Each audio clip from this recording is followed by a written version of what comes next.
Niños que rechinan, aprietan, trillan los dientes. Es lo que se denomina bruxismo, que es la contracción repetitiva involuntaria de la articulación temporomaxilar y los músculos de la masticación.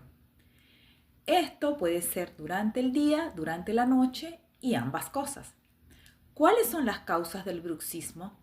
El bruxismo tiene diferentes causas, entre ellas, por ejemplo, el desarrollo maxilofacial, problemas en la dentición, trastornos del sueño, condiciones o trastornos del neurodesarrollo, problemas respiratorios, exceso de peso como el sobrepeso, la obesidad, que pueden condicionar apnea del sueño y también la exposición a pantallas.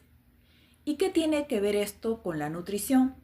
Los niños que tienen bruxismo pueden producir cansancio en los músculos de la masticación y por lo tanto van a rechazar los alimentos sólidos, prefiriendo los alimentos licuados o tipo puré.